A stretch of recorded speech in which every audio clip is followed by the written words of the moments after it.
vou dirigir a pergunta ao Paulo Henrique, inicialmente aqui, e talvez com um comentário, se possível, do Isaac também, em relação a esse ponto, Paulo, que você colocou sobre essa revolução que a indústria financeira vai passar, se tornando mais competente e diferente. Evidentemente, nós estamos falando aqui do advento de grandes moedas, como o Drex, que está surgindo aí, brasileiro, e eu queria saber se dessa vez, se prenuncia muito desde sempre o fim do dinheiro físico. Você acha que isso está no radar, quer dizer, a gente vai para um outro mundo digital, e essa moeda Drex, ela não vai competir muito com as demais criptomoedas privadas que já tem aí no mercado?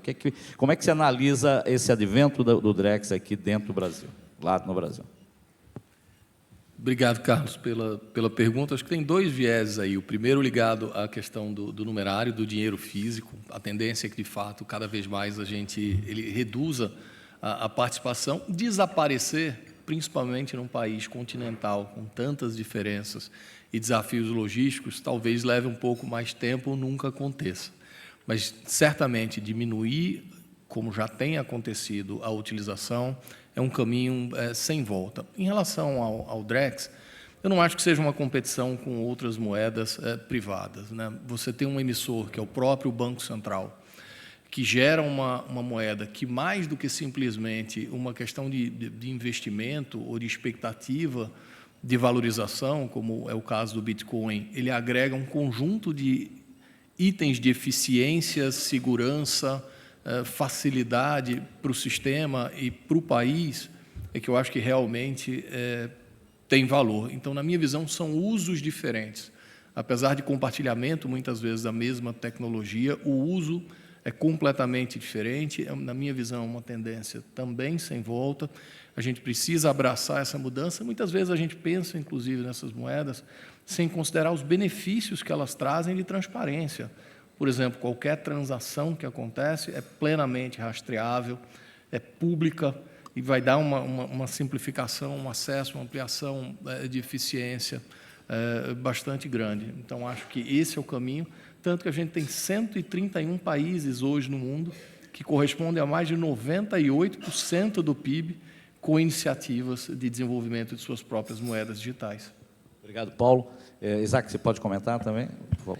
Carlos, obrigado. Acho que talvez pudéssemos aí separar um pouco o tema do Drex com a circulação de moeda. O Drex, na prática, ele vai ser a representação digital da própria moeda do real. E aí a gente tem, de fato, toda uma infraestrutura no modelo blockchain. É como se pudéssemos falar de uma grande plataforma que vai integrar uma série de funcionalidades, mas é o próprio real refletido em moeda digital. Por isso que se diz que é a moeda digital do Banco Central. Portanto, é como se nós pudéssemos pegar todas as moedas que estão depositadas e fazer uma conversão para o ambiente virtual e, a partir daí, uma série de transações podem ser feitas, por exemplo, operações de crédito, transferências de bens, tokenização, etc. Então, por si só, a gente não tem o Drex com a finalidade de acabar com o real, porque é o próprio real, só que no mundo virtual. Agora, indo para o outro tema que o Paulo Henrique mencionou, da circulação de moeda, de fato, a gente tem uma digitalização dos serviços financeiros. Há pouco nós mencionamos algo como duas frentes importantíssimas nesse processo de digitalização, o PIX. A gente tem aí, por exemplo, bilhões e bilhões de transações, de transferências de pagamento sendo feitas por intermédio do PIX, com volume financeiro bastante significativo. É claro que, à medida em que a economia vai se digitalizando, isso inclui, por exemplo, o comércio, a forma de pagamento, a forma de transferência, aí você tem menos circulação do papel moeda, porque isso tudo se dá num ambiente virtual de transferências e de pagamento. Já o Open Finance, ele vai integrar também essas plataformas.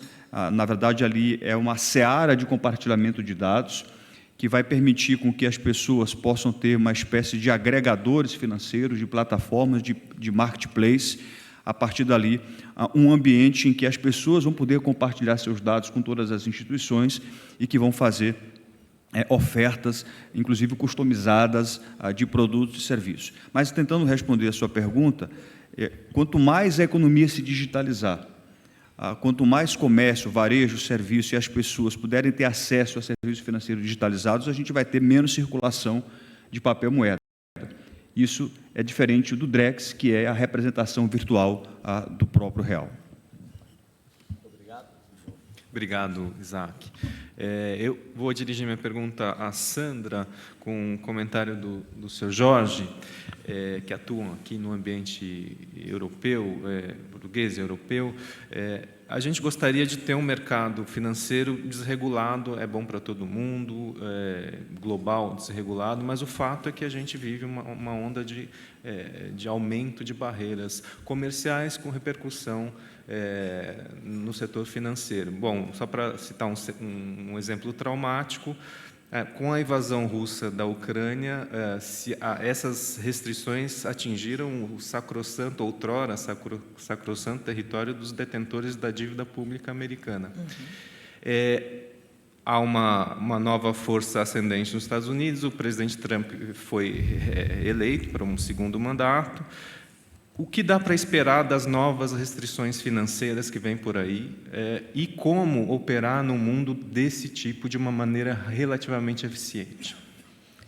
Obrigada pela pergunta. Na realidade, nós estamos a viver uma mudança do ponto de vista regulatório nos Estados Unidos. A plataforma que foi eleita atualmente, na última semana nos Estados Unidos tem um viés fortemente no sentido de desregulamentação e de maior adoção de criptomoedas, né?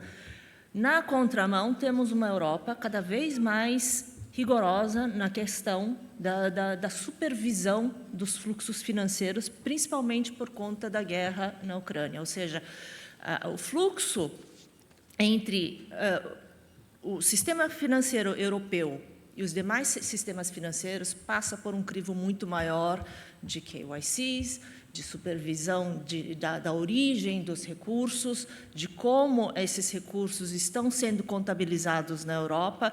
Então, nós vamos ter, não só no campo do comércio, mas no campo financeiro, um cenário bastante desafiador entre os Estados Unidos, que vão querer desregulamentar mais o sistema financeiro, criar mais caminhos, até mesmo porque na atual administração americana também houve a liberalização do uso de criptomoedas como ativos financeiros, não é somente o uso da criptomoeda como meio de pagamento ou de investimento, mas também do uso de criptomoedas como parte de produtos financeiros, de fundos de investimento. Então, é inevitável que haja realmente, nessa digitalização, uma ampliação dos serviços digitais de criptomoedas, mas esse desafio entre regiões e regulamentações, como essas transações vão ser efetivadas. Então, para o mercado financeiro, para o mercado bancário, vai ser um período em que vamos trabalhar muito mais com as áreas de compliance, com os bancos centrais, em relação a como facilitar o fluxo sem romper com aquilo que é a segurança dos sistemas de pagamentos e de investimentos no mundo. Sr. Jorge. Bom, muito rápido. Como eu disse, a questão que se levanta hoje e que se colocou já no passado relativamente às questões de protecionismo, sabemos como é que, quer no sistema bancário, quer no sistema do comércio internacional, como é que acabou. Ou seja, nunca acabou bem. Hoje é preferível dar robustez às economias, aos países, do que criar barreiras protecionistas que mais não conseguem do que isolar as regiões, isolar os países e concorrer para algo que é o desenvolvimento potencial de algumas regiões. E hoje a Europa está a sofrer as consequências do que durante 2 décadas fez, que foi de deslocar toda a sua produção industrial para uma região concreta, nomeadamente para a Ásia, deixando naturalmente de produzir localmente, mas também de se relacionar com outras geografias. E hoje, no nosso entender, a questão da diversidade, do conseguir oportunidades que de alguma maneira possam consolidar as economias de cada país, para nós é de facto importante. Eu não dou ainda nenhum valor excessivo ao que está a acontecer nos Estados Unidos. Os Estados Unidos pode ser, por exemplo, o que está a acontecer, estes lives desta política, pode ser uma grande oportunidade, por exemplo, para um país como e para um país como Portugal aqui na Europa, independentemente das dimensões. Porquê? Porque existe hoje um conjunto enorme de oportunidades inexploradas.